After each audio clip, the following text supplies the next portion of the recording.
Appreciate it. You're welcome. I want to set this up because this generational thing, we're going to jump over. Last week at Muir High School, students decided that they wanted to walk out in protest because the administration has decided that they are not allowed to wear do-rags. And we kind of want to get into that. But first, let's roll in this clip. It actually made national news.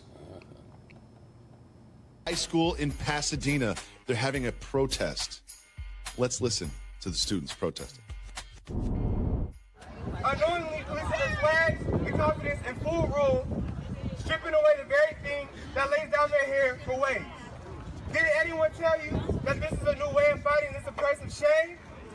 The oppressive shame of black hair not being good enough. Drip or drown. School's supposed to be a safe place and renowned.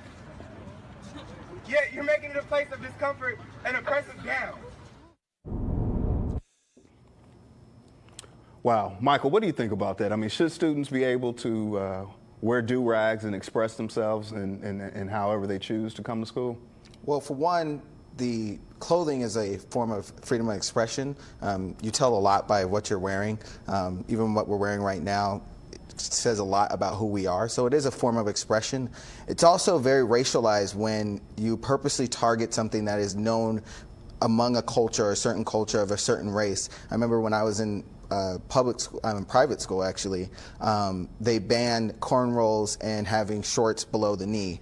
That is specifically towards black people or black young people. And so when you target a certain minority group for certain things that are a part of their culture, it kind of separates them and tells them that their culture is inferior or their culture is not acceptable within society, and it disenfranchises them further because of it. Park it right there. Alan, what do you say about that?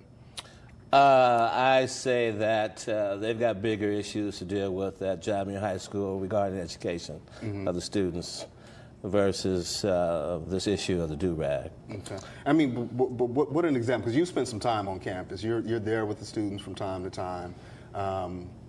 Can't they be, you know, one of the things we're talking about in the culture is black excellence, right?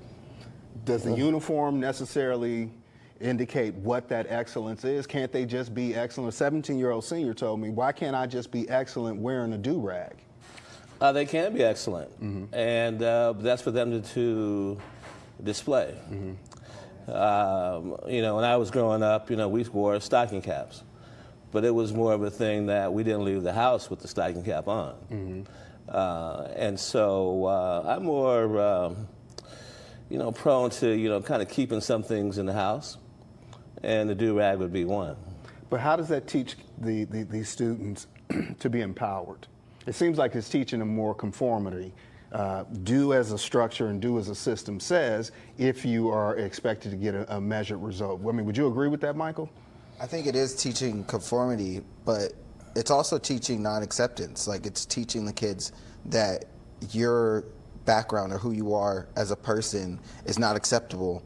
And so a lot of the times kids, when they go to school, because they feel like they're not accepted even in their own school or where they're supposed to be learning, it kind of leads them to want to drop out or want to disengage from the classroom, right? Because they feel like the teachers or the administration there is not accepting of who they are or their culture or their way of expressing themselves.